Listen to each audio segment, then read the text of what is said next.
Good evening, ladies and gentlemen. Nice to see you all. This is a topic about what are the things that media does not tell you about affordable housing. We have three of our very eminent speakers who have a long-term experience and expertise in this field of study, and they have studied in different markets all around the world. So we have a very expertise opinion that is going to be presented today. Uh, First, starting with Davina. Davina Wood is the principal of Affordable Housing Institute, who has worked in the African as well as European regions for a very long time. Then we have Olivia Nielsen, who's the associate principal in Miyamoto International Inc., which is a US-based company, and she has been into various aspects of affordable housing. She's worked in different aspects, and she's worked in Europe, in Africa, in US. So she is also going to bring her a range of knowledge within the subject. And then we, of course, have Claudio Acioly. People who have attended our previous AHIS event in Nairobi would all be familiar with him. He was one of the highest rated speakers there.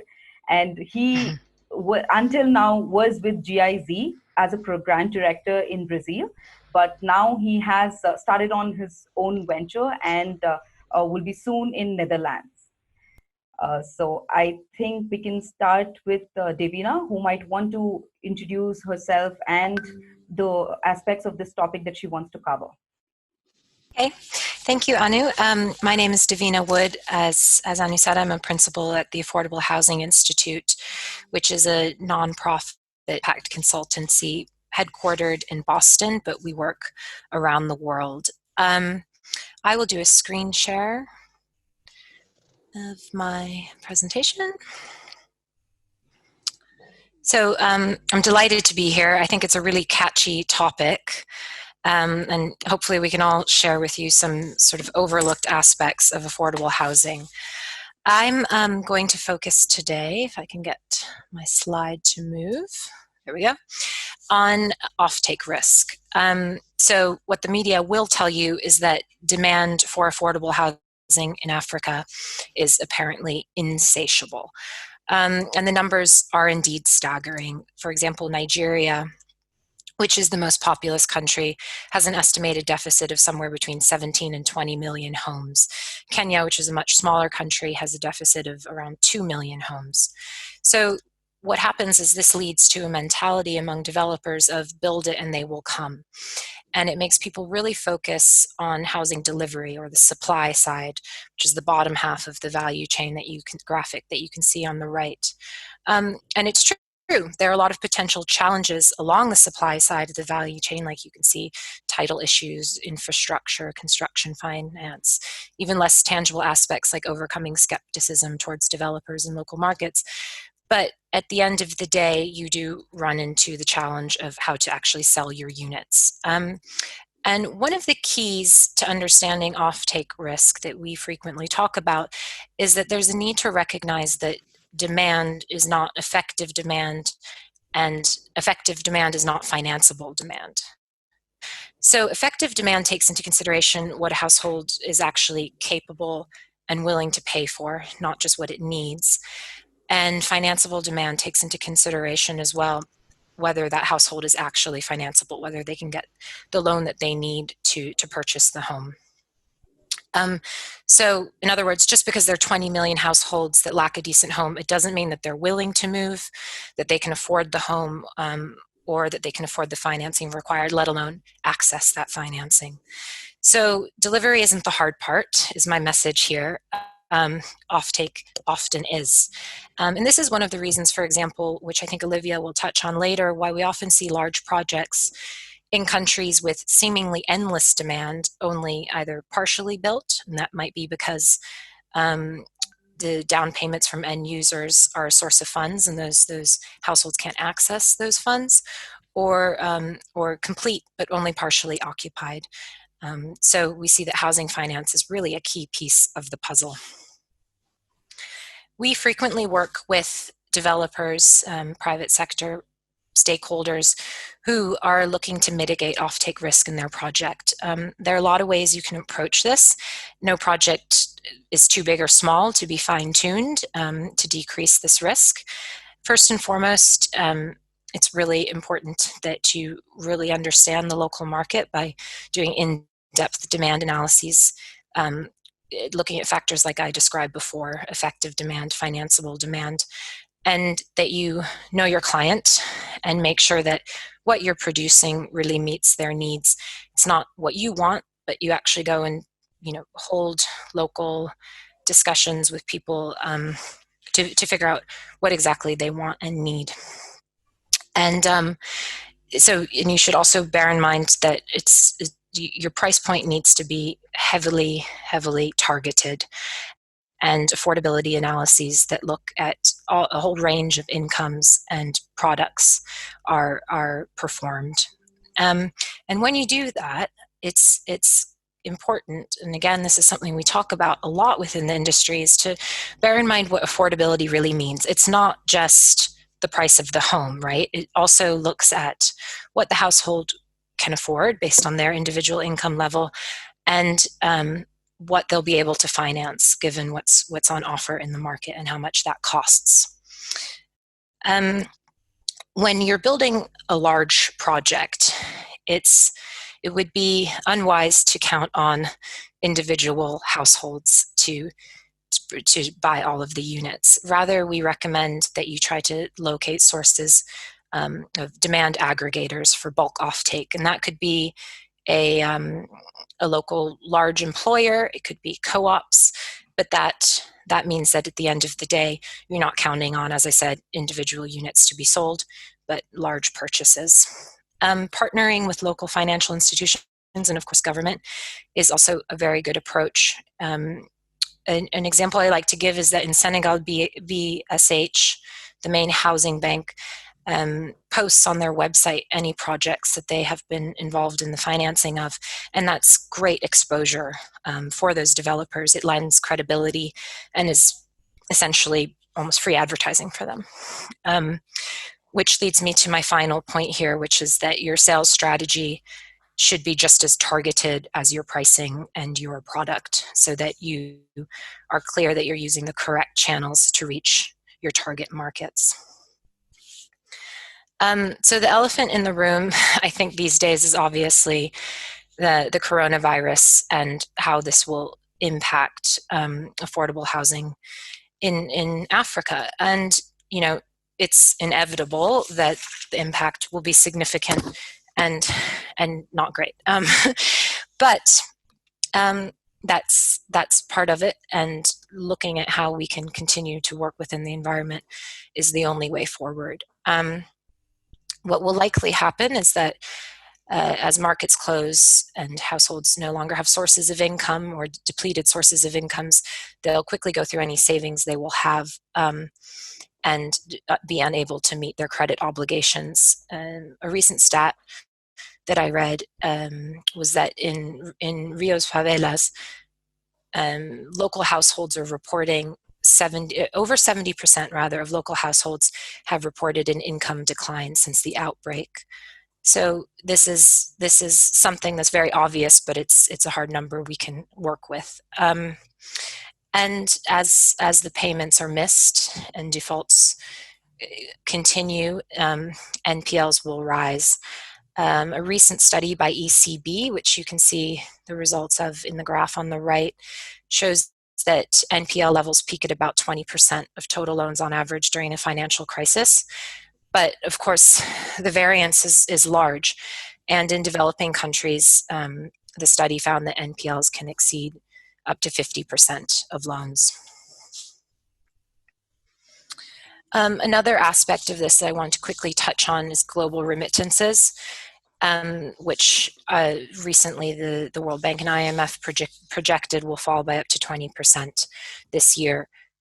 That's very important for the African market, since it is a huge remittances are a very important source of external financing for the continent. And the UN has estimated that about 75% of money that's sent is used for essential expenses like housing.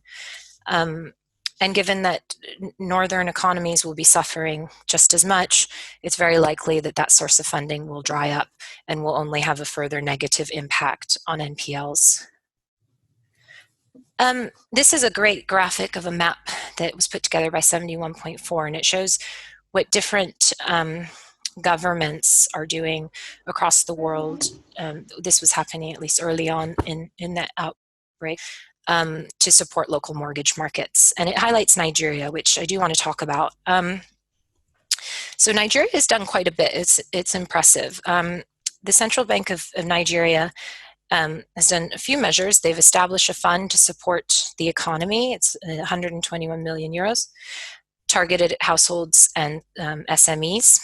They've also lowered the interest rate on their loans from 9 to 5% and issued a 1-year moratorium on principal repayments on their intervention facilities. So these are all really big moves that put a strong signal, I think, to the markets that the government is well aware of people's debt burdens.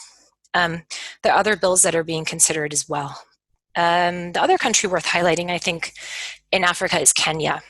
Although the bill hasn't been passed yet, it's currently on the table. There are a number of amendments and acts that are being considered, but the Pandemic Response and Management Bill includes a clause, I was reading it a few days ago, that puts forth three proposals that borrowers and banks should enter into arrangements to review repayment modalities. So this isn't a moratorium, but it's another approach, that penalties should be waived and that defaults should not be reported to the Credit Reference Bureau. Again, we don't know whether this will be passed, but it's a good move. In terms of thinking about the private sector's response, I think that developers will have to adapt to these new realities, and it goes without saying they'll need to be very flexible and nimble. They'll likely have to look at different modalities and paths to ownership, maybe push for PPP contracts or different sorts of payment structures, maybe even explore rental, which is tough, but it's something to look at. And more than ever, they'll need to know their target market, perform demand analyses, affordability analyses, make sure they get it right from the beginning. Financial institutions will probably be hit hard, as we were talking about earlier with NPLs, and banks will likely be consolidated. Some will be better positioned for survival than others. Things like a strong balance sheet and corporate governance will be factors.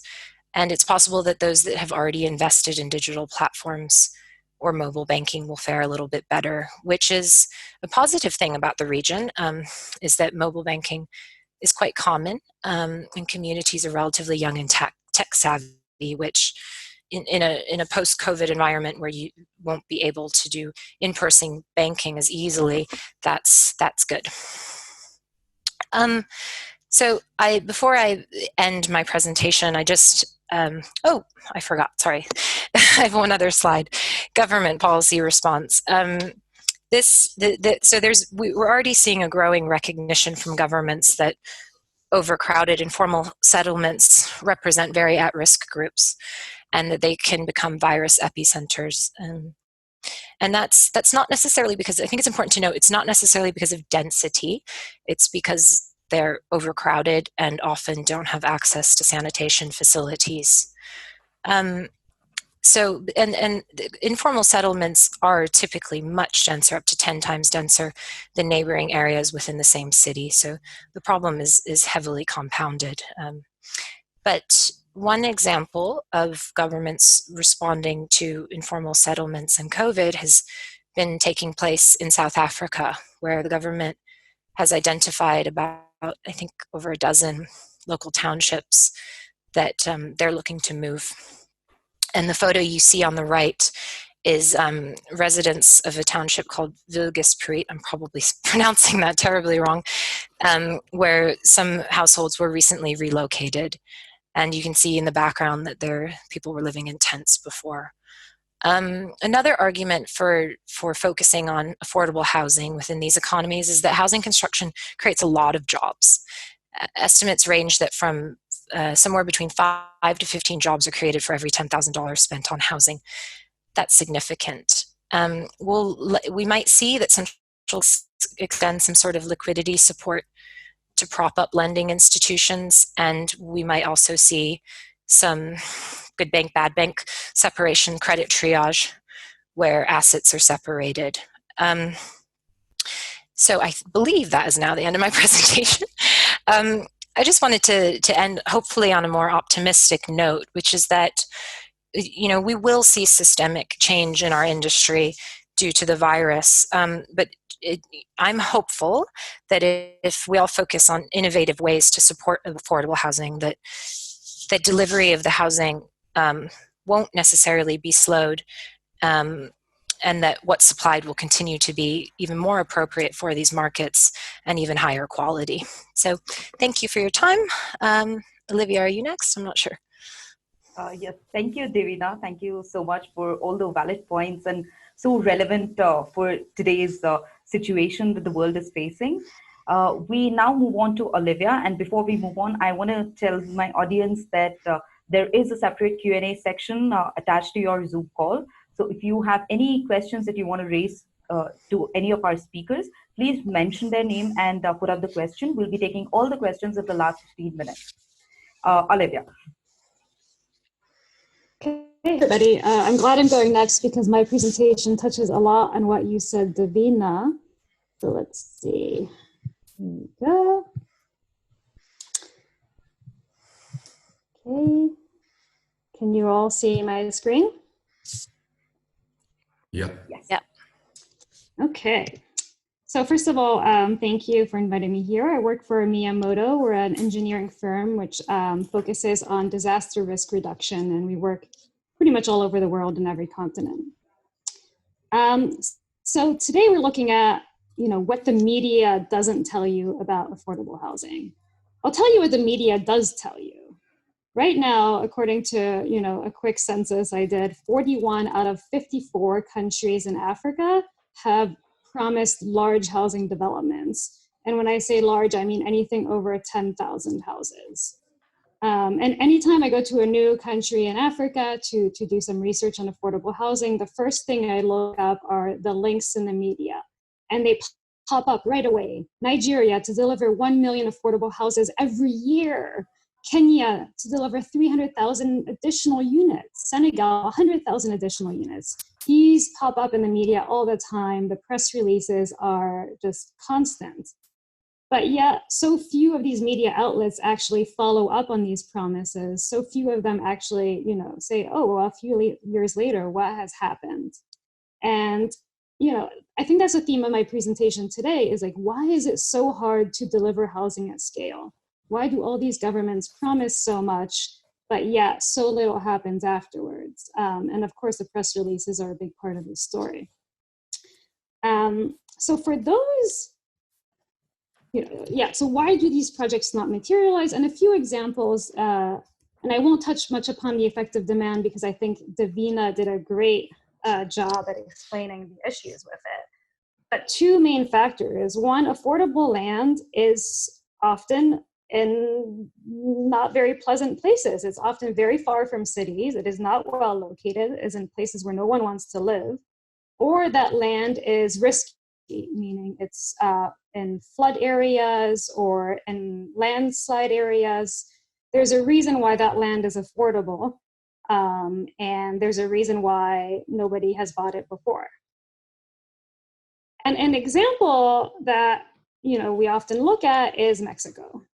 Mexico until 2012, and I know Claudio is very familiar with Mexico, built millions and millions of units, lots of little housing units all over the country. And they were very, very efficient at producing all these units. And a lot of them were sold and a lot happened. But today, it's estimated that between 650,000 new units and 5 million are unsold. So what happened there is we had quantity over quality. There was not much focus on the quality, And when the market was saturated, when nobody wanted to move into these units, a lot of the developers went bankrupt. There was not much focus on the resilience, on the community building, on the attractiveness of these projects. And we're going to look into a few reasons why that might be. As I mentioned before, bad location destroys value.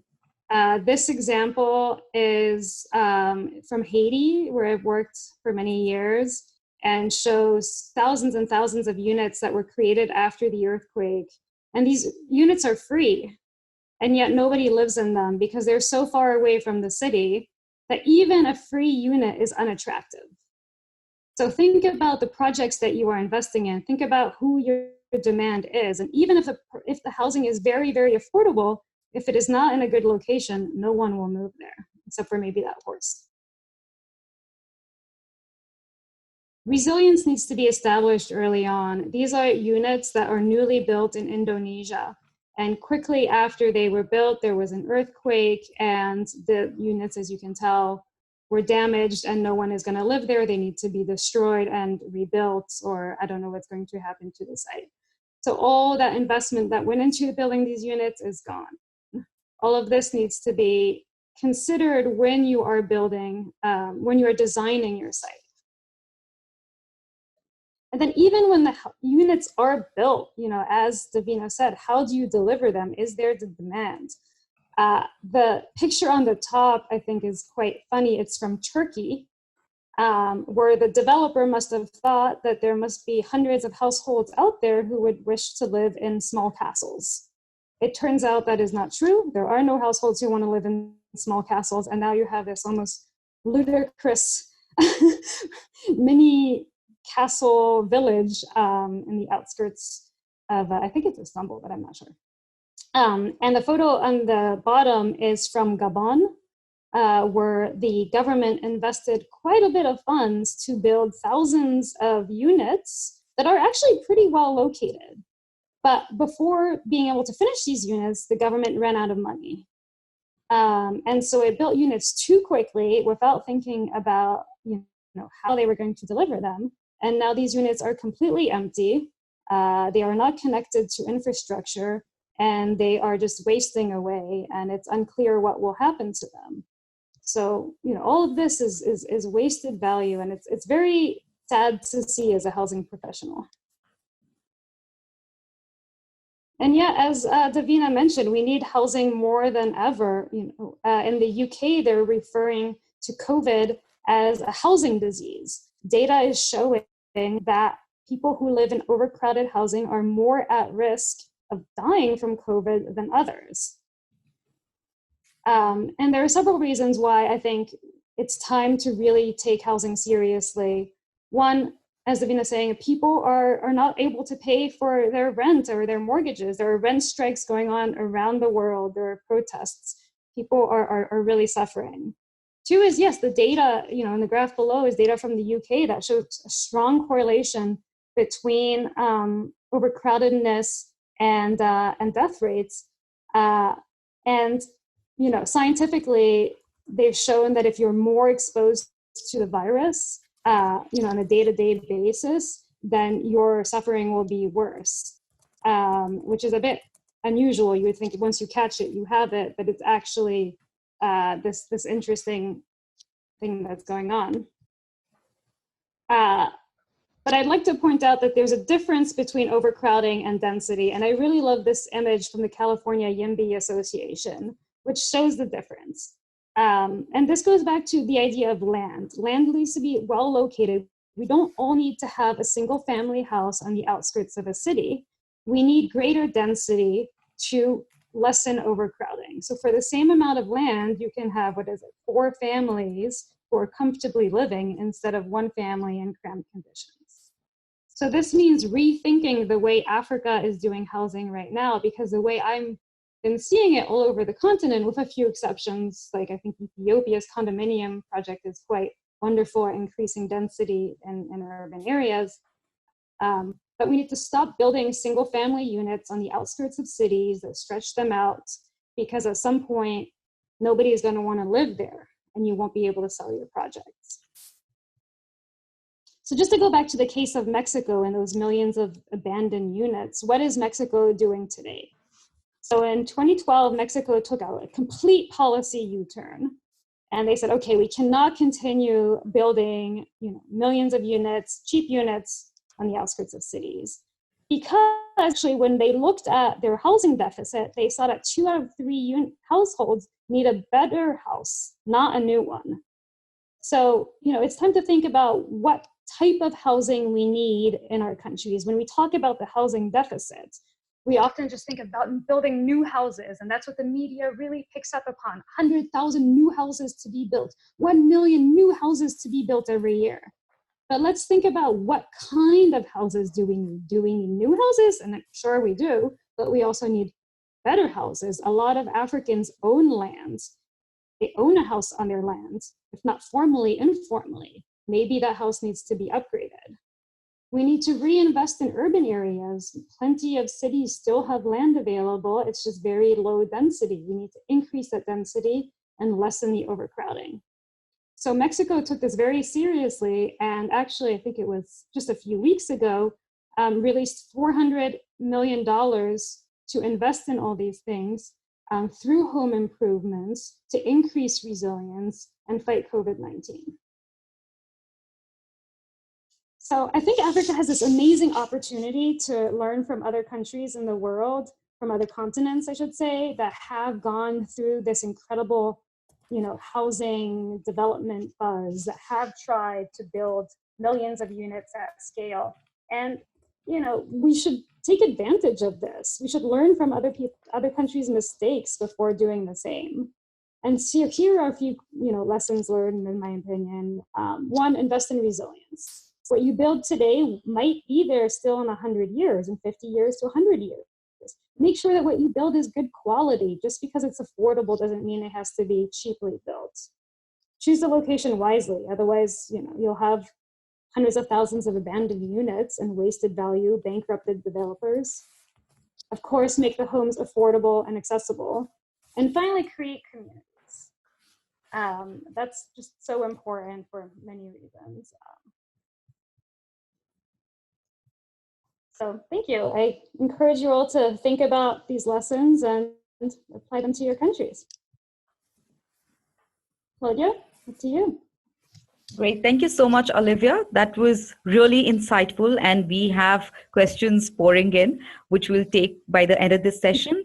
But before we do that, Claudio, your turn. What do you feel about what are the things that media doesn't cover? Yeah, thank you. Let me share my screen.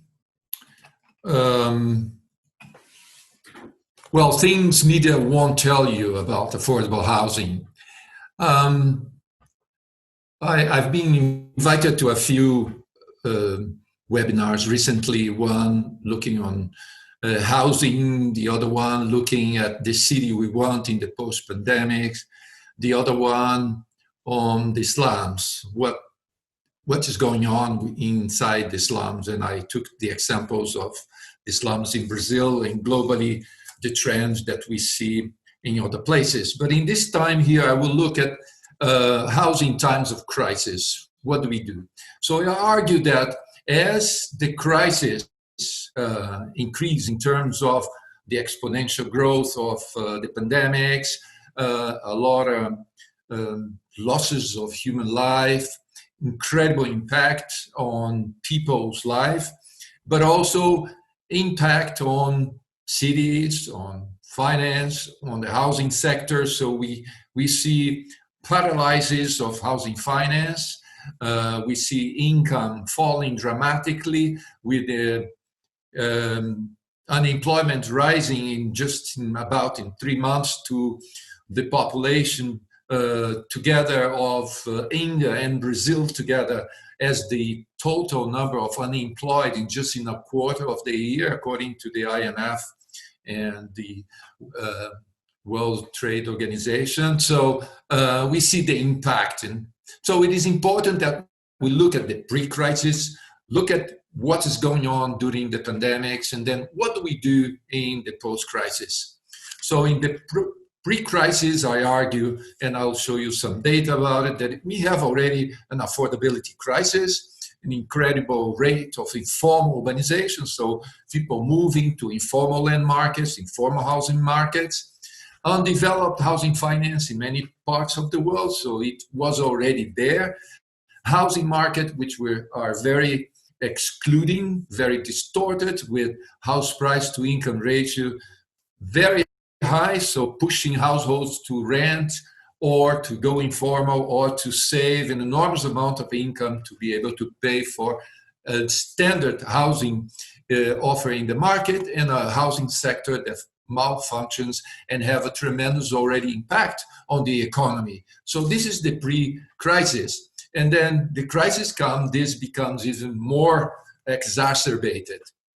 So looking at the global sample of 200 cities that we launched in 2016, we already noticed that there were serious affordability in all the cities, both on home ownership, but also through rental. And then we look at the blueprint that the McKinsey Global Institute published, the demography survey in 2019, and the 2019 yearbook of housing finance by the Center of Affordable Housing Finance of Africa. I happen to be one of the members of the board of directors of CAF, and I've been following very much the trends in Africa, particularly since I was living there working for UN Habitat, but for my specific interest and role in CAF. So home ownership, not affordable, rental housing beyond levels of affordability. So where do people go? Rooftops, informally occupied land that should not be occupied, disaster prone or flooded prone. So overcrowding, so you subrent, or you live with your parents, or you just share the beds, as we've seen in some parts of Africa. A housing sector that is very restricted, and we see the impact of that in informal housing, the slums, overcrowding, high land price. So I argue, and that's my argument for quite a while, that the lack of affordable housing options lead to informal urbanization, which is scale up, and the growth of slums. And this results in the physical manifestation in the urban land or the urban landscape of cities, and a very dynamic informal land and housing markets.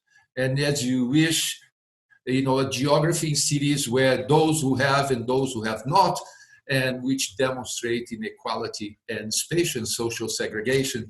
And you see image like that.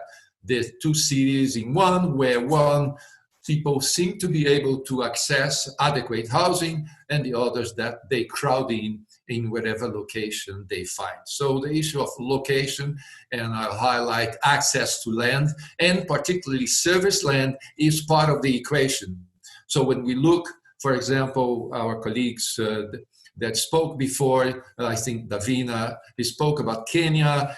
Kenya launched the Big Four, in which affordable housing was one of the ambitions. Started with 1 million, then became a little bit less, and now the ambition is 500,000 units. And then suddenly they realize they have some institutions, they start resolving the finance, they start resolving some legal issues, but then how do you make land available? So things start getting stuck. So in the context of the pre-pandemics, we have already a lot of problems. During the pandemics, then we see, and I like very much what Davina said, she mentioned the impact. Yeah, incomes fall because of unemployment in the slum areas, in popular areas. This is dramatic. Developers retract, finance retract. So we have a serious problem. How do you get out? So we see financial institutions giving, a way for people to, you just hold on and you can pay in 3 months, we start paying, or municipalities putting, solidarity funds to provide minimum income for a large part of the population. And we see many solutions which are just temporary, so that people can cross or navigate this serious crisis when you are told that you have to be at home, and some people depend on the economy of agglomeration of cities to earn their daily income. So where do we go from here? So what are the conclusions? And I kept it short so we can have some discussions about that and some conversation. Well, I argue that we need public policy and a strong state engagement in recovery. We also need the housing sector as the key for recovery. Kenya, Nigeria, many African countries, but also in the history of post-conflict, post-war recovery, the housing sector is this powerhouse that allows the generation of employment, reduce poverty, gives people some income, and boast accessibility to housing in different ways.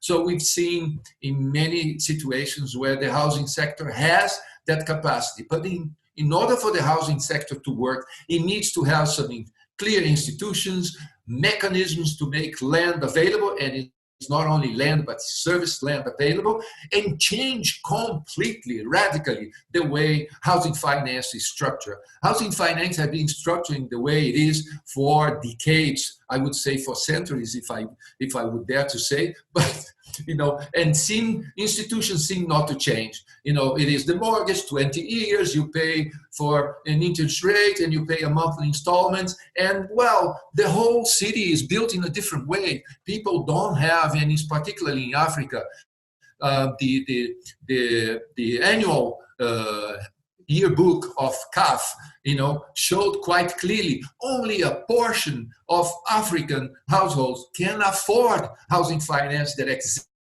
in that continent, a very tiny. The majority, even though they have a regular income, they can't afford. They don't have the ability to pay for what is offered by the market and what is offered by the finance institutions. Finance institutions in Ghana, in many countries, is charging more than 25%. That is the average. When I was doing the housing profile in Ghana, banks were charging 32%.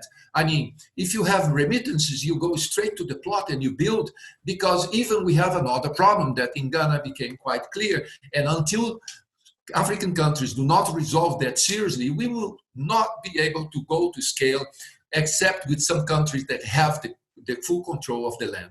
What is that? The coexistence of customary land ownership with Roman law-based home ownership regulated and registered in their system. These two coexist, and market players, they feel it's very risky. Either I charge very high interest, so because the risk is high, or I move out to other places, or I put very short-term finance because I want to have my money back very quickly because it's very risky. So we need to address the land and finance very seriously. We need to have a stimulus state program with incentives to generate funding and finance to both have investment. So, and there are some experiences of these stimulus state programs. The developed nations are doing that, putting an enormous amount of money. The European Union just launched the Green Deal. The US launched its recovery plan, and we will need state now. How poor states in Africa will need to put together some resources. Yeah, that's a question we need to discuss very much. Technology and employment at the forefront, and we need to innovate. Talk about smart housing, not about the technology, but even providing clean technology that is a new market that is emerged.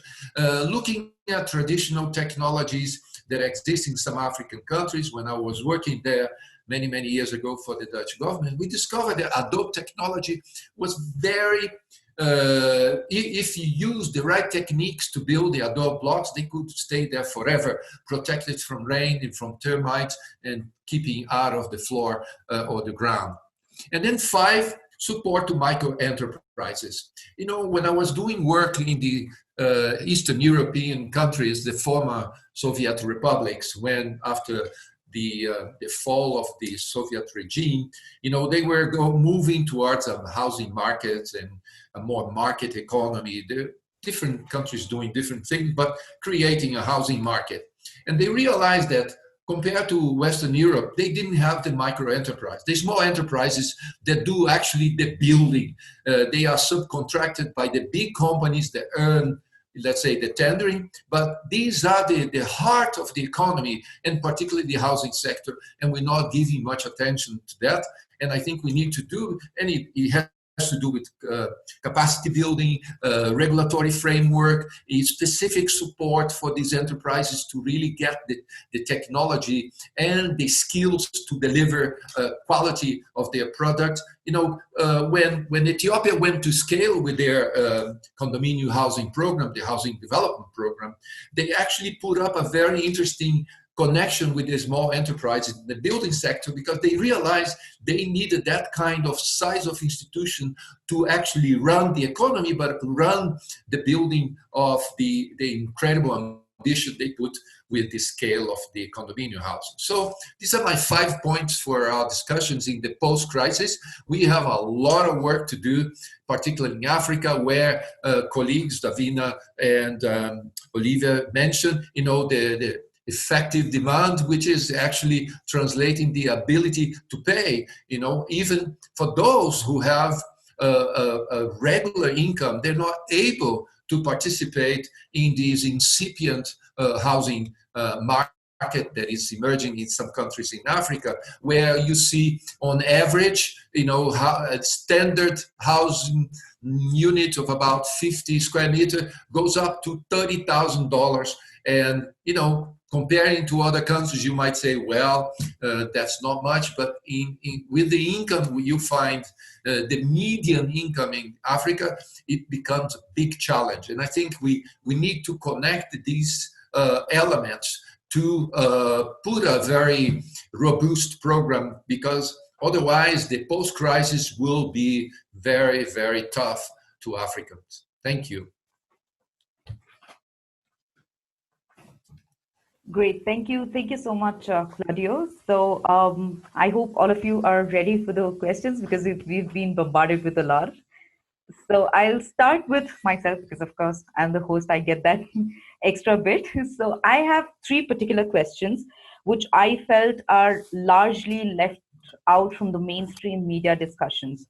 Number one, what I want to bring forward is the issue of zoning, where, you know, in a lot of countries, especially in Africa, the zoning policies that the government makes are extremely discriminatory, where the affordable housing programs or the land or the subsidies are provided in certain pockets of areas which are away from the city, or which are not a part of the otherwise well-to-do class of society. So there's a social distinction that is particularly made. So there are areas where these affordable houses are allowed to be made and purchased, so that they don't mix up with the rest of the crowd. Simple example is South Africa, which where I think it's Cape Town, if I'm not wrong, where they have 22 golf courses within the city, but they don't have a single affordable housing project within the city limits. So everything is outside. But where they have land which is subsidized and provided for golf courses, they don't have land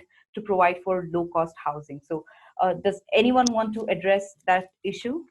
Why is it, and how it can be probably addressed by the governments or by the public players in future? I'd like to touch upon that just a bit more. I think what you said is so important, because zoning, with the exception of South Africa and a few other countries, is pretty much absent in most of Africa. There can be zoning, but it's not respected. And something that we focus on a lot at Miyamoto is disaster risk maps for municipalities, and showing which areas are at risk of floods or earthquakes, or where the land is not suitable for different types of units. And what you find that happens is that often the private sector already knows these things, and the land is priced accordingly. So the cheaper land is actually riskier land, because the private sector doesn't want to touch that land. And even though the municipality might not have zoned it that way, because the disaster risk maps might not exist or might be outdated. So, there's this kind of like a common intelligence that exists within developers, but that hasn't been updated in the zoning levels. And so what happens, as you said, is that the cheaper land that is far away from the city or that is more at risk of floods is the one that's always left for affordable housing. And it's a bit ironic too, because it's costlier to build in those areas too. So you're getting cheaper land, but then it costs more to build, so it offsets, the overall costs. Great. So the next question I would like to address is to Davina. Yeah. Claudio, do you want to add in something? Yeah, I thought the question was addressed to all of us or Yes, just yes, to one of absolutely. us? Please go ahead. Huh? Oh, okay. I was waiting for Davina. I thought she was going to reply to that. Just adding on what Olivia said, when you speak about zoning, you speak about land allocation and also location. So obviously, Olivia already said, cheap land is in the periphery. And then in order for you to decrease the final prices or cost, investors tend to go like Mexico, move from 7 kilometers from city center to 37 kilometers of city center. So investments in housing went far out of the jurisdiction even of the cities. The result, as you mentioned already, when we did the housing profile, 4.9 something million units abandoned, vandalized, just left there, although people continue to pay. So why? So we continue to do that, and many countries continue the cheap land issue. So how did countries develop or find a way to bring investments to affordable housing to the city core? Because this is a big fight, because it's top location. You have high-income residential areas that do not want affordable housing near them. In Colombia, although they have a legislation that allows municipalities to use that, there were a lot of protests of middle income and high income that didn't want to have low income people situated next door, because by different arguments, we can skip that. Now, the discussion in South Africa was with the Johannesburg team when they were designing the inclusionary housing legislation and the strategy. Enormous resistance from landowners in order to provide to and agree to the use of their land for particular purpose. Is not a high-level investment with a shopping mall or a big high-income residential place. So it's a fight, it's a political fight between mayors and the city government that put on the land zoning, or the master plan, where these allocations are defined. But there are countries that are showing, for example, Brazil, with the city statute, put what is called the special zone of social interest. It's called ZES. And it means it's determined by law, where when you do your master plan or urban development plan, you determine whether land is private or public, that land can only be built for affordable housing, or what is called housing social interest. Smaller plots, you cannot subdivide in certain ways. Floor area rate is defined, you cannot go very high. So it is a big fight, while owners don't want their land to be defined. So it's not so easy to bring, let's say, affordable housing to the urban core if the city government is not able to actually enforce law and be able to fight with the political power that is vested in landowners. Great. Davina, do you want to say something on to that? No, I think Claudio really hit the nail on the head. I mean, there's so many reasons why that happens, but I think political willpower in the face of landowners is when push comes to shove. You need a strong leader to come in and actually not only create that inclusive participatory approach to zoning, but actually enforce it. And that's tough. It's classic case of NIMBYism. Okay, so my next question is again for all of you, where I feel a lot of whatever we've read on the media and on the other journals, each one defines affordable housing differently. So I want to ask you, apart from what is a general conception of that 30% of your household income, which doesn't fit in a lot of other contexts, like a lot of countries that a value doesn't hold good, what according to you should be defined as an affordable housing? Because people have different ranges of incomes. There is low income, there's middle class, then there's in between low income and middle class. So what is affordable?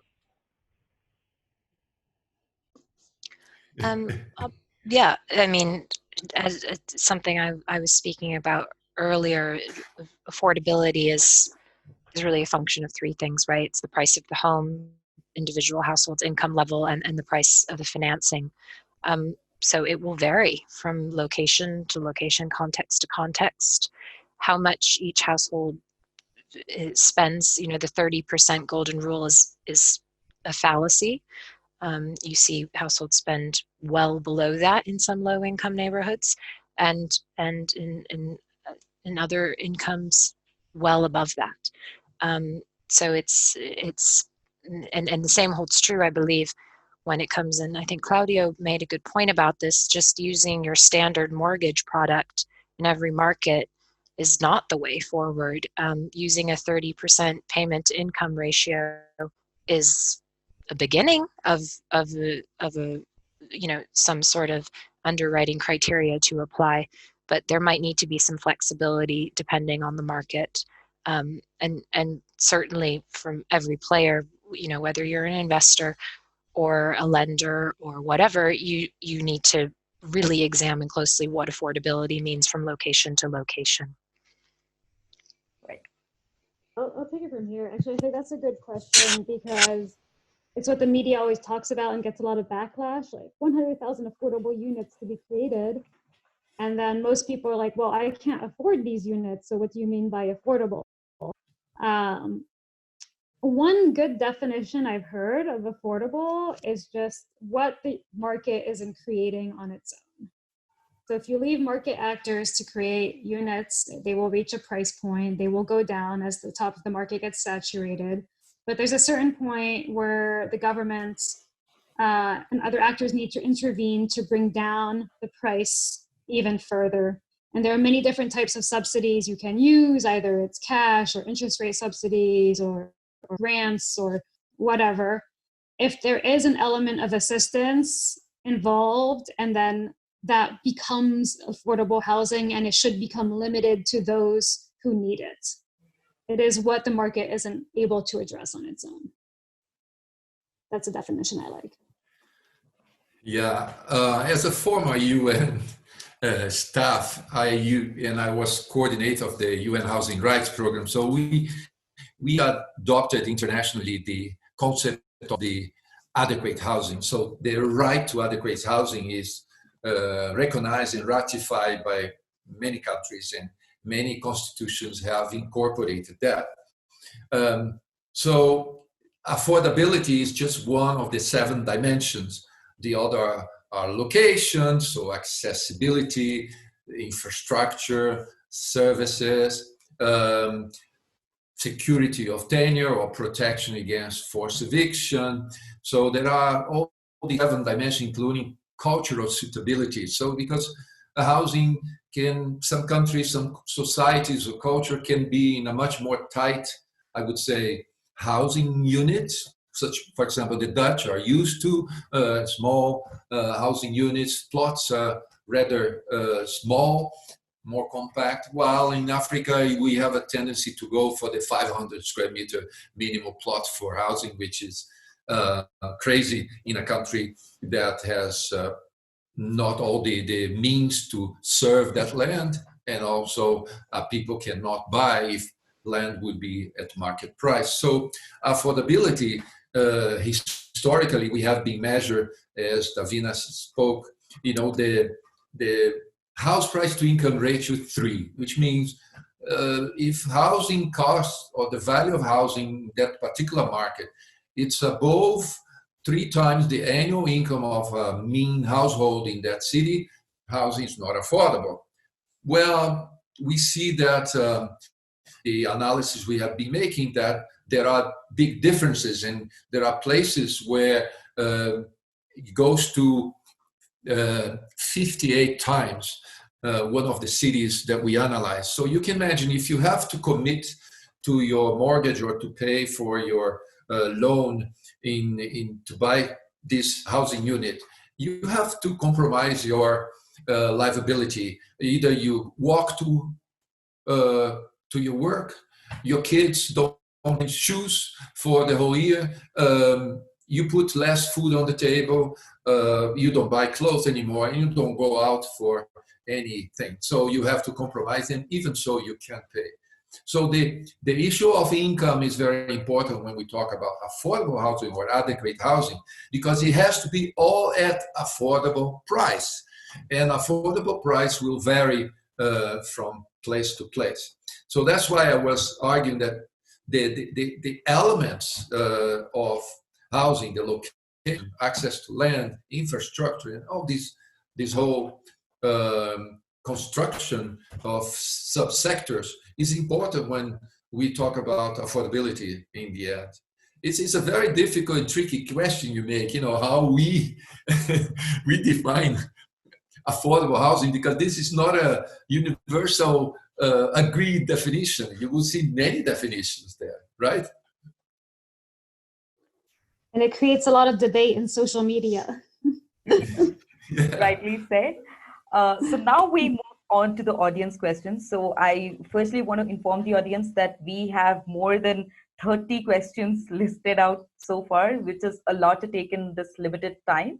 So I'll be taking in a few of those questions based on how many times they were repeated by different audiences. So the first issue that has been repeated quite often is renting or rent to own.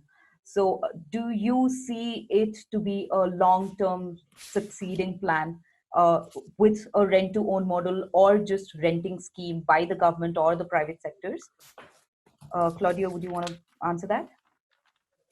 I didn't get the question very well. I'm sorry. What they are asking is, because we've addressed different ways how we could how we could solve the affordable housing issue. Do you see rent-to-own scheme or just the renting scheme introduced by the government or the private sectors to be a long-term solution for this, where people pay limited amounts, some amounts for a long number of years, and then eventually they end up owning the property? Is that a solution that you see in long time would help this issue? I'm not sure if I understood, but I can help answer if you want. Yeah, why don't you I'll give it a try. I think rent to own, just to go back to the media thing, has often been promoted as this magic solution. Right. Oh, if you can't buy a house, maybe you can rent it and one day you'll own it. The one thing that that they don't tell you is that it tends to be a bit more expensive, because you're paying your rental and then you're accumulating a bit every time to buy off the cost of the house. The other thing that makes it a bit difficult is who owns the house during this period, during this long-term period. Is it the developer? In that case, the developer would need access to long-term finance. And we all know long-term finance is a rare occurrence in Africa. Is it the bank? Does the bank want to own a house, many houses long-term, and have that on its balance sheet? So it raises all these questions. It might work for the household. It might be a good idea in theory, but in practice, it requires different tools, which might not be currently available in Africa, and might actually increase the monthly payment of the household. Yeah, now I understand, because I have a hearing problem, and then with the connection, there is a lot of experiences with rent to buy. So Islamic finance, many of the Arab countries that I worked and lived there, they adopt that rent to buy, which means you not charge the interest rates, but it's something embedded, because philosophically you cannot charge the interest rate, but it's actually embedded, and then you pay that rent and then you will become an owner. Then with the enormous foreclosure we had in the US, and maybe Davina can talk about that, there was a very interesting legislation that was initiated because, we had 5 million households in US just losing their housing to banks. And then they introduced, in order to save the schools, to save neighborhoods, because enormous amount of impact of people just moving out.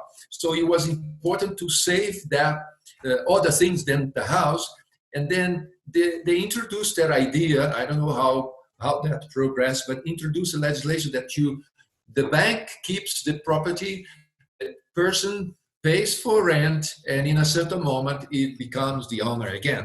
So I think we need to be very creative in order to allow people that have a regular income, even if it's a minimum income, how they can participate and be supported to access, let's say, the financial dimension of affordable housing.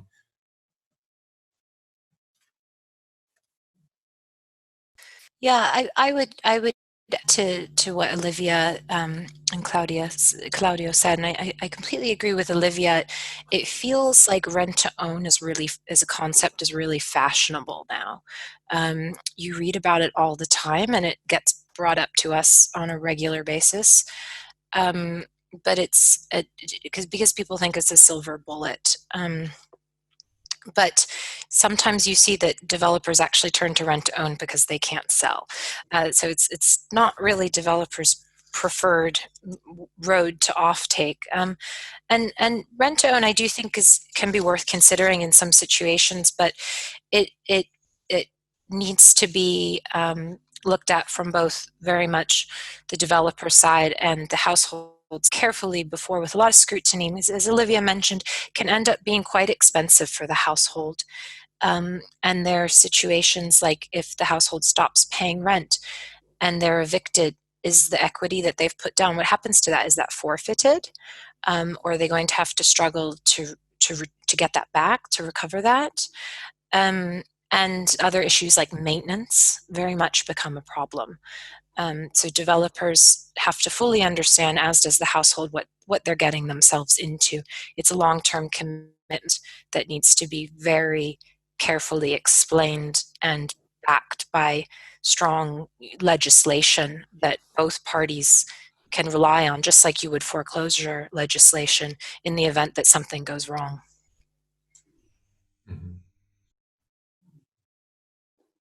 Yeah, and just to add to that, Davina, rental regulation in Africa is not very strong. Yeah, tenants don't have rights. I mean, it gets complicated. It's not impossible, but it's more complex, I think, than first glance. Okay. I have a very interesting question for Davina next.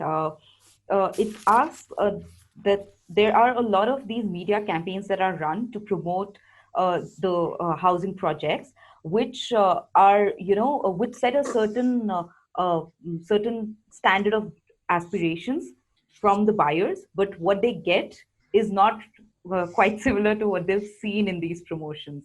So, what do you have to say about that? Yeah, I think that happens all the time. And it's one of the reasons why people are skeptical of private sector developers. They don't get what they're promised. And again, there's not a lot of recourse from the buyer when that happens. You've already put down your down payment. In some cases, you've paid in full. And there you go. You get what you get. There are ways that developers can can cultivate trust with their buyers, and that they can, for example, build on their own equity several model homes, begin with a core, and on their own dime consistently show that the product that they're delivering is what they said they would do. And then in some countries you see that there are sort of not magistrates, but arbitrators, people who can be called upon in those situations where, let's say, a down payment is put down and the developer disappears, or the end product is not named. So there are some ways that government institutions can intervene, but it's an issue, and it's pervasive, I think, throughout the continent. I don't really know what the solution is other than continuing to promote professionalization of the industry. But that's a tough, good question. Okay. I think that it's not only an African issue, but most of the policies are very focused on home ownership and as a single solution, and we're not looking at other modalities, including cooperatives, including the rental. There are other forms than only the single home ownership. But the problem that in many developing countries, and the Europeans have passed that stage, that being a renter or a tenant is not a diminishing position. It's just a decision and that you make, that you don't want to be stuck with a real estate property. You want to have the freedom to move jobs, move cities, and not having an asset that sometimes will not be so easy to recover your investment. So, but there is a culture, because in many of our developing countries, people don't have a social protection. So it's very common in the slums, informal areas, and any place, oh, this house belongs, I want my ownership, I want my title, because if I die, my family has a roof on top of my head, of their head. This is the idea, because you want to have a place where in case something goes wrong, you have a safe harbor for your family. Now in Europe, I was based in the Netherlands for many years. People have the freedom to choose, and they have other means for social protection, and the housing property is just a tool for some to have a decrease in their income tax because it's deductible. But other than that, people make choices and say, no, I'm entitled to have a rental social housing. I go for the rental social housing, or I just rent here, and in 3 years' time, I go to another place. So, but we don't have that culture. And the International Union of Tenants asked me, what could they do to increase membership in Africa and in Asia? Because in Europe, they have a huge membership. And I said to them, well, change your motto. Don't talk about housing. They didn't understand. Yeah, talk about social protection, so that people will understand that they don't need that to put all their cards on a real estate asset if the other issues are there. So we have a long way to go in Africa and Latin America. It's the same. But I think, if you see the horizon in 100 years, if the Europeans manage to get there, maybe there is hope that we will move towards that direction where you have a diversity of tenure, and solutions for housing. Right. Thank you. Olivia, my next question is for you. The question comes from one of the audiences, which says, don't you think market studies have the major role to play to avoid creating ghost towns? So can you say that again? Okay. It says, don't you think market studies have a role to play to avoid creating ghost towns? Oh, yes. I think everybody should do a comprehensive market study before putting in a single dollar in construction in a project. As a developer, it is your goal to make sure that you get a good return on investment, right? And that the houses are sold. As a banker too, you want to make sure that the houses are sold. And as a government, player, you want to make sure that the houses are inhabited at least. But unfortunately, we don't always see that happen.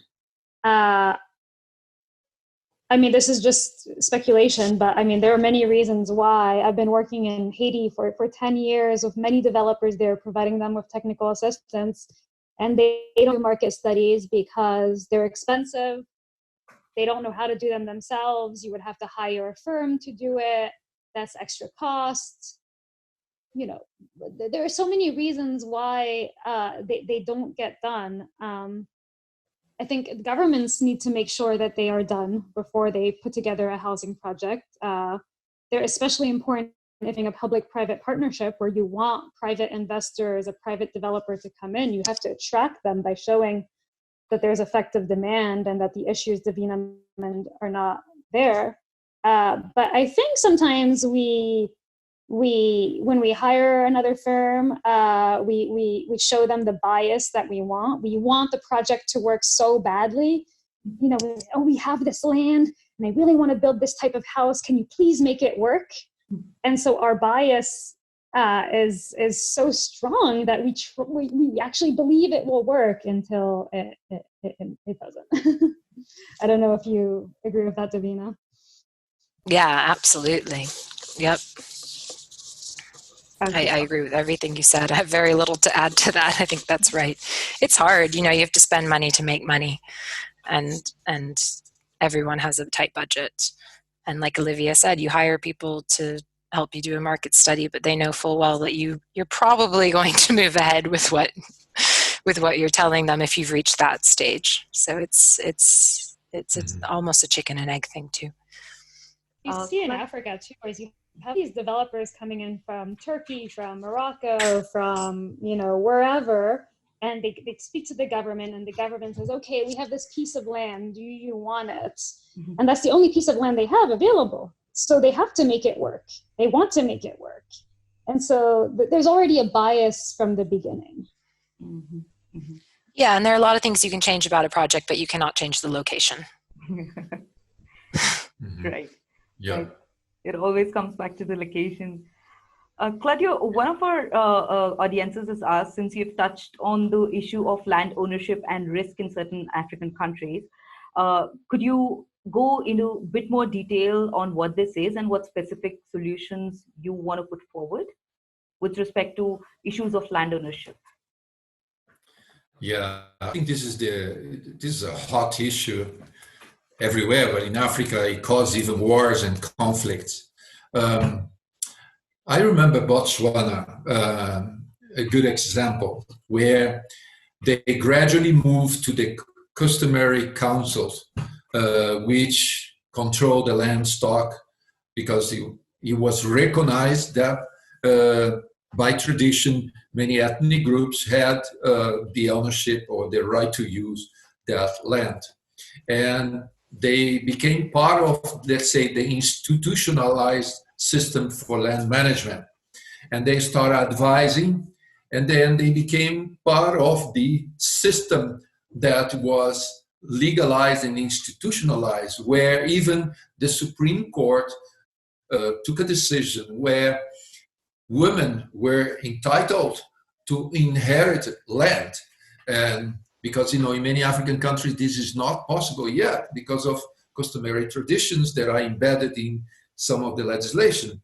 And because there is even some ethnicity connected to that.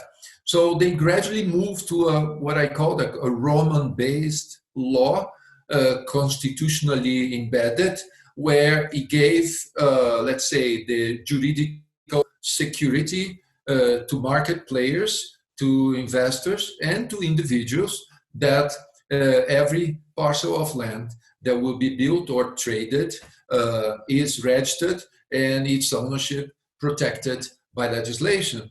And that women were allowed to inherit. And then the Supreme Court, even if I'm not wrong, decided that anything that violates that, which means customary practices that do not recognize the right of women to inherit land, is illegal and is a crime. So how long it takes to move that direction is not easy. When I was working with the three councils that comprise the Dar es Salaam municipal government, so there are three municipalities together, we were doing for the Cities Alliance a citywide slum upgrading, and the land got blocked because people could not understand that you could, you know, land ownership is state ownership. So, but the constitution said that every Tanzanian has the right to have a piece of land for he and or she and his family. And there, people argue, and then we had to put, and against my advice, into the plan a compensation amount of money for every parcel of land that you touch. You have to compensate people to make roads, and even the swapping of location they did not accept, which is very common in urban upgrading in Latin America. You do swap because land is not privatized individually, so you do swap to do the regularization of land property in an informal area. And it was impossible to convince them. They put that huge cost, and the result was that we did not move forward because the amount of compensation was enormous. So the land issue needs to be addressed country per country, even city to city on the level. And I suspect that the African Development Bank does not enter into urban areas because of that. They go to outside to do their big projects of roads, dams, and big infrastructure, but they do not enter into the area where, for example, the Inter-American Development Bank and the Asian Development Bank, they enter into the housing projects, upgrading, and all that. So I think we need a big push in this discussion in Africa, I think. Great. Wonderful points put across, Claudio. Thank you so much for that. Moving on to Davina, there's a question for you which says, what is your opinion about incorporating self-help housing into a regulated mortgage or a zoned area? Into a regulated what? Sorry? Regulated mortgaged or zoned area. And this is about self-help schemes? Self-help housing, yes. I think, yeah, I mean, case by case basis, right? It can certainly work, and there are examples worldwide where it has worked. I can think of a few, but so long as it's met with, access to appropriately priced financing so that people can do their own build in an incremental fashion, usually, it can be, and of course, serviced land, it can be successful. Great. Olivia, do you want to add to that?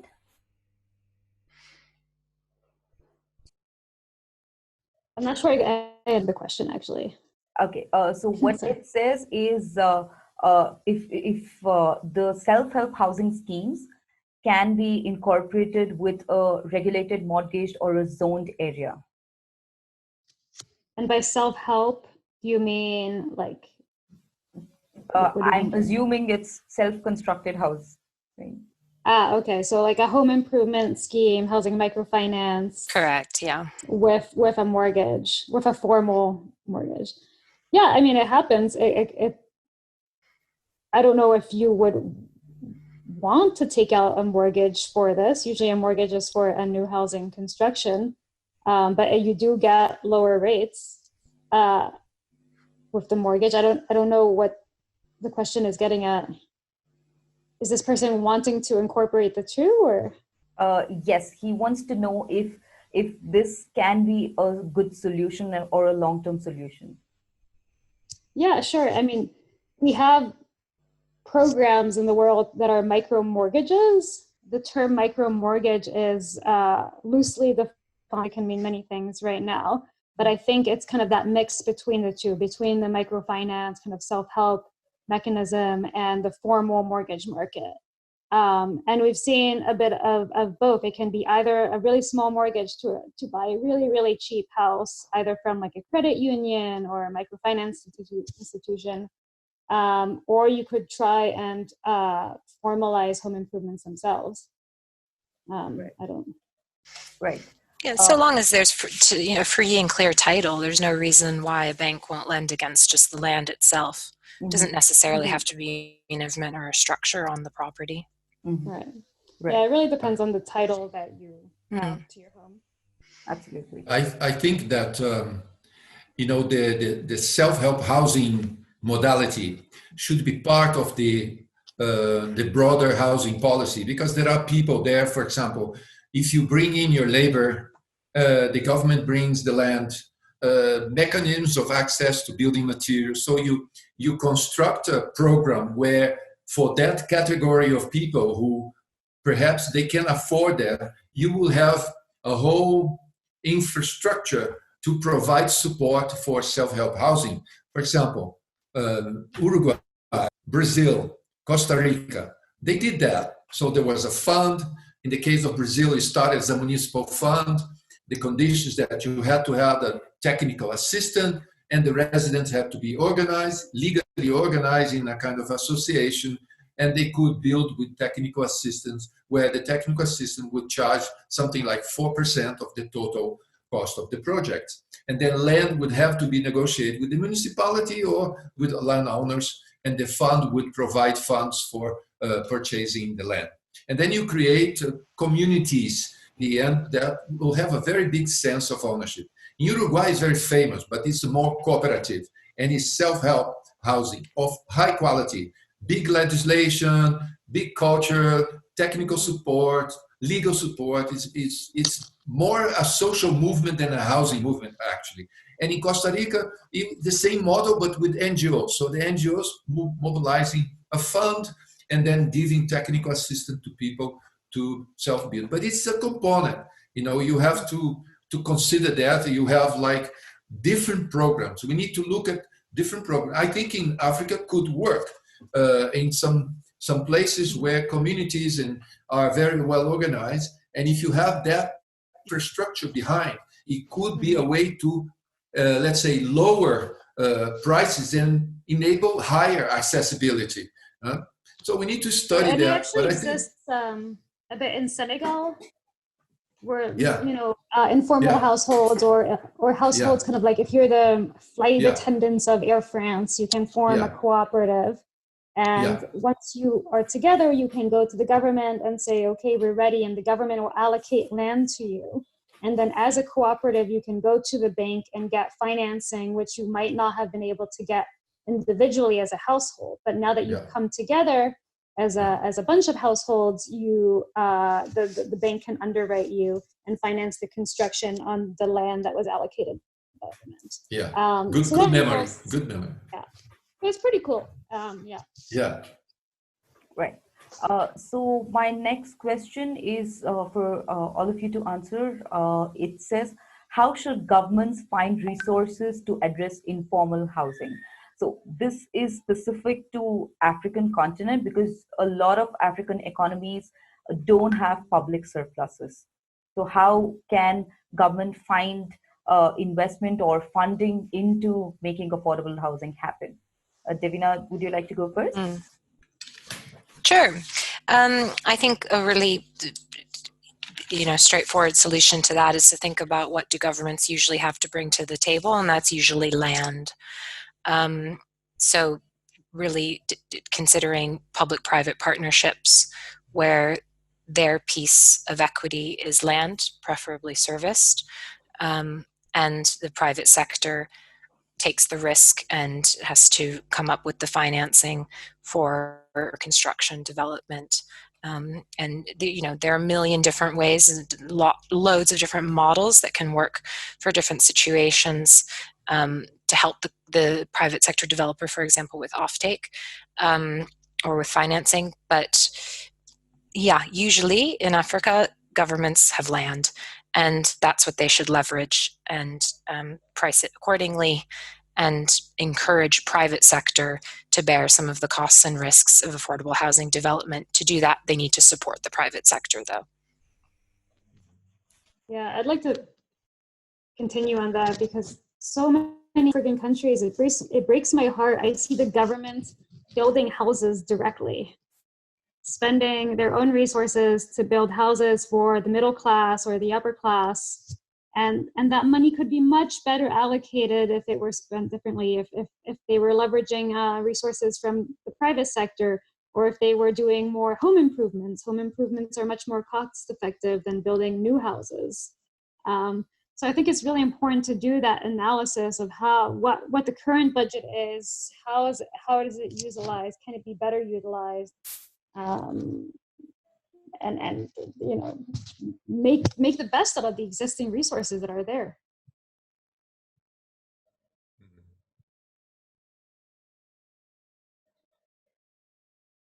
Sorry, I was on mute. Claudio, would you like to add to it?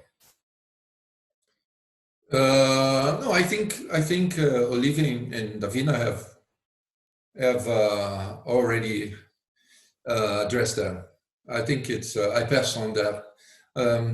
Yeah, I agree. You know, sometimes we still have that culture that the state will provide everything, and I think we need strategic. You know, when you don't have all the resources, you need to be strategic with the resources you have, and leave to the private sector what it can do better. Uh, Organize and support the population where it can do its part. And you know, we need that construction, and you always need the first experience to test. And I like that you remember, Olivia, the tradition that was put there many years ago in Senegal, and you see that takes a while, and then the experience, legislation, practice, and then when you learn from doing, and then things can be scaled up, and then you have a reference.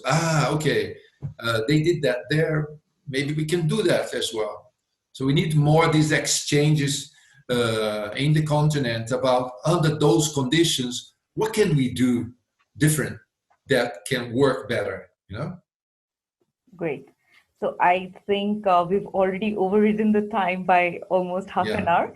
So I think we'll close on that note. And I would like you all to give a conclusion of this entire session and how you want to, put forward things for our audiences and for our future audiences as well, and what directions they should be looking at. Claudio, would you like to start first? Thank you. No, I really liked it, and pleased to meet you, both of you. I really liked your inputs and presentation. I think we complement each other very well, and I think we highlight a few things. The infrastructure of housing finance is not easy. You need legislation, you need institution, you need capacity, and you need a different culture and a different models of making sure, because both Olivia and Davina highlighted, the issue of affordability, which is the effective demand. Even when people in African countries where they have this regular income, they can't afford what is there. So if they can't afford with that income, what do? Do we decrease housing prices? So we work on the supply side, or do we support increase in income? I think we need to do both, and I think the conversation here showed that we need to do both. The Europeans move towards support to income, so support the demand, because you don't need any more. The supply is well organized, people and organizations are all there. So certain support, yes, but it's more the ability to pay, so that people increase their vouchers, special support to even rental subsidies. There are different kind of grants. There are mechanisms to support the demand side so that they become effective, so that they can actually be able to pay for the rent or for the ownership. And I think for advising on the next conversation, perhaps we could explore more cases, and try to perhaps bring some practitioners from Africa that are doing some cutting edge things in some countries, say, how are you doing this? And then we can come on board, probe the experience, compare with our experience elsewhere, and then say, okay, we have certain things here. How do we scale up this? I think could be a very nice conversation. Thank you. Great. Thank you so much, Claudio. Olivia, would you like to go next? Yeah, sure. I guess to finish, I'd say that housing has really become important over the last few months. It wasn't a sector that was much talked about in international development, I would say, until it became part of the public health crisis. Now that the housing of everybody affects our health, we are more aware of it. And I think it has really opened up our hearts to the conditions of others all over the world. Our health is greatly intertwined. You know, something that started in China is now affecting everywhere in the world, and we have to it's now something that's at the top of our minds. You know, we have to address this because this is our new reality, and there isn't one solution. You know, we have to build new houses. Of course, you know, the housing deficit is huge, but we also need to build better houses for everybody, and that doesn't get talked enough in Africa. I think it's all focused on new housing construction. But yet, to address this crisis right now, we need to provide better housing for people. Great. Thank you, Olivia. Davina? I completely agree. And first of all, I want to say thank you for organizing this session. It's been a really good conversation, and I enjoyed it very much. It's great to meet you, Claudio. Olivia and I have worked in the past, so she's a familiar face. But yeah, I mean, I ended my presentation on a sort of similar note to what Olivia was saying, which is that it's an interesting moment now for housing because it has become the center of the debate. I mean, a lot of hard light is being cast on it because of COVID. And you know, you can't get away from the complexity of developing affordable housing in markets in Africa. But there's an opportunity now to take a very, how you say, deliberate, careful approach to each context to try to think about solutions that meet the challenges of those specific locations. We might emerge with some really innovative solutions, and hopefully, as Olivia said, the focus will be on quality, not necessarily quantity. Right. Right. Thank you so much, Davina. And thank you all the panel members for joining us and giving your time today. And I thank all of the audiences who were a part of this session on Facebook and on Zoom as well. And if I have not been able to raise your questions, I'm really sorry because we are bound by time. And I will continue to address as many questions as is possible in our future sessions. Continue to join us and stay updated with all that's happening in affordable housing sector. Thank you all once again. Bye-bye.